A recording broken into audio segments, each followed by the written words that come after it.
এই গল্পটা নবী হযরত মুহাম্মদ সাল্লাল্লাহু আলাইহি ওয়াসাল্লামের। এই গল্পটা ওই সময়ের যখন কাবা ঘরের দায়িত্ব ছিল এমন লোকদের হাতে যারা কাবার সামনে বসে মদ পান করত। আপনি কমসে কমই কাবা ঘরের সামনে মদ পান করবেন না। লোকজন এমনিতেই আপনার উপর নারাজ। লোকজনদের ভয় পাওয়াই চাই, কারণ আবু গাফসান না ওদের উপর নারাজ হয়ে যায়। লোকজন কি ভুলে গেল আমি কাবা ঘরের চাবির মালিক? যদি আমি কাবার দরজায় তালা লাগিয়ে দিই তখনই লোকজন কি করবে? খোদাকেও দরজা খুলতে আমার কাছে আসতে হবে, বুঝেছো? এই গল্পটা দ্য রিটার্ন অফ কুরাইশ বংশের।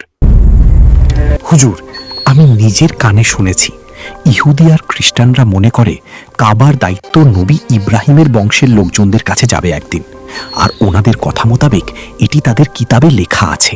বনু খোজাহা আমরা যতদিন বেঁচে আছি কাবার সর্দার হয়ে থাকব। যে কেউ যতই চেষ্টা করুক নবী ইব্রাহিমের বংশের লোকজনরা স্বপ্নেও কাবার দায়িত্ব পাবে না। যাও খোঁজ নাও আর কি লেখা আছে তাদের এই কিতাবে। জি বেহতর। আমরা সবাই এটা জানি, নবী হযরত মুহাম্মদ সাল্লাল্লাহু আলাইহি ওয়াসাল্লাম কুরাইশ বংশের ছিলেন। কিন্তু ইতিহাসে প্রথম কারা ছিলেন যাদেরকে কুরাইশ বলা হতো? কুরাইশ।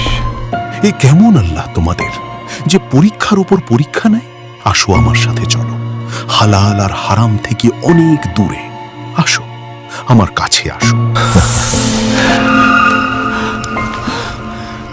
আর সবচেয়ে বড় প্রশ্ন, নবী হযরত মুহাম্মদ সাল্লাল্লাহু আলাইহি ওয়াসাল্লামের বংশ থেকে জন্ম নেওয়া সেই বালকটি কে ছিল, যে লোকজনদের দেওয়া গালি আর অপমান সহ্য করে নিজের মাথার মুকুট বানিয়ে নিয়েছিল আর প্রতিজ্ঞা করেছিল সে কাবা ঘরের সর্দারের দায়িত্ব নবী ইব্রাহিম আলাইহিস সালামের বংশের মানুষদের হাতে নিয়ে আসবে।